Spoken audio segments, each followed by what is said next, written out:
अस्सलाम वालेकुम नाज़रीन, ख़बर शामिल क्यों पिया सोबो दिरो खां ज़हूर हुसैन जामड़ो जी रिपोर्ट मुताबिक़ सोबो दिरो में अॼु उस्तादनि उल्फत अली मल्ला, नसरुल्लाह जामड़ो, असलम जोगी, ज़ुल्फ़कार अली सोलंकी, सिंधी अदबी संगत जे अॻूणे ज़िला राब्ता सेक्रेटरी लालण चन्ना, इल्ताफ़ मुग़ल, नाइब मेमून ऐं ॿियनि प्रेस क्लब अॻियां प्ले कार्ड खणी एहतिजाजी मुज़ाहिरो कयो। उस्तादनि चयो त असां 2018 में IBA जी टेस्ट में GEST ऐं ECTS जी टेस्ट पास करे मेरिट ते भर्ती थियासीं। 3 साल गुज़रण बावजूदि असांखे रेगुलर नथो कयो वञे, जॾहिं त 2021 में भर्ती थींदड़ नवनि उस्तादनि खे रेगुलर भर्ती कयो पियो वञे, जंहिंसां असांजी सीनियरिटी ख़तरे में आहे।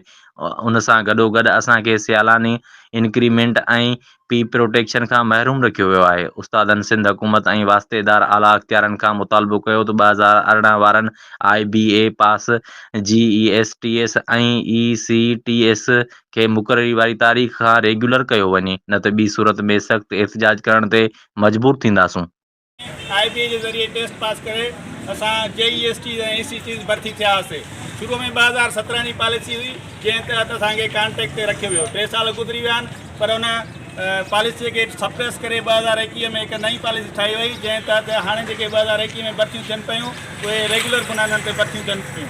असां सां नाइजाइज़ इहा, जॾहिं त असां 3 साल पहिरियों साॻे ई केडर में हे बि JST भर्ती थियनि था, असां बि JST ऐं ECT भर्ती थिया हुआसीं। असां सां नाइंसाफ़ी थी रही आहे, असांखे अञा ताईं रेगुलर न कयो आहे, जॾहिं त इहा नई भर्ती प्योर रेगुलर प्लान ते कई वई आहे, जंहिंसां असांजी सीनियरिटी वरे पई। असांखे को एतिराज़ न आहे, असां बि उस्ताद आहियूं, जेके नई भर्ती थिए पई उहे बि उस्ताद आहिनि, असां लाइ क़ाबिल इज़त